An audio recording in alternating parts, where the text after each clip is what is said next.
রাহমাতুল্লাহি ওয়া বারাকাতুহু। ওয়ালাইকুম আসসালাম রাহমাতুল্লাহি ওয়া বারাকাতুহু। আরে ভাই, আপনারা ওকে অ্যাপ্রিশিয়েট করবেন। ও যখনই উত্তর দিয়ে দিবে, 1 নাম্বার নিয়ম, আপনারা সবাই মিলে বাঘের মতো বাঘের কণ্ঠে বলবেন। বলেন সবাই মারহাবা। আরেকবার বলেন সবাই মারহাবা। এই পিচ্চিকে আমরা ওয়েলকাম জানাই। আল্লাহ ওকে উত্তর দেওয়ার তৌফিক দান করুক। পড়েন সবাই আমিন। ওকে আমি খুব সহজভাবে প্রশ্ন করব, আশা রাখবো সে পারবে। বলো তো, আমার নবীর গায়ের চামড়ার রং কেমন ছিল? পারবে? সাদা সুন্দর না লাবণ্যময় সুন্দর? বলো সবাইকে। লাবণ্যময় সুন্দর। এবার বলো, আমার নবী কি দেখতে লম্বা ছিলেন, গুঠু ছিলেন, না মাঝারি গঠনের ছিলেন? মাঝারি গঠনের। আল্লাহ বলেন সবাই মারহাবা।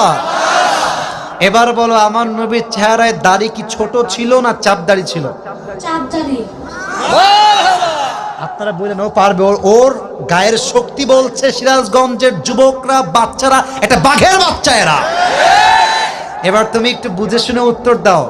নবীর চুলের যে কাটিংটা ছিল, কাটিং এর নাম কি ছিল? পাপড়ি কাটিং। আরে বলেন সবাই মারহাবা। এবার বলো তো, নবীর হাতের তালু কেমন ছিল? নবীর হাতের তালুটা এটা কি শক্ত ছিল না মোলায়েম ছিল? মোলায়েম ছিল। ওকে অপশন দিলে যেটা রাইট অপশন সেটাই সে চুজ করছে। বলেন সবাই মারহাবা। 1 নাম্বার সে পাস, 1 নাম্বার সাবজেক্ট শেষ। 2 নাম্বার বলো তো, আমার নবীর সম্মান আল্লাহ বোঝাবার জন্য যখন মালাকুল মত নবীর কাছে আসলেন, নবীর রূহ কি এসেই কবজ করলেন, নবীর কাছে পারমিশন চাইলেন? পারমিশন চাই। বলেন সবাই মারহাবা।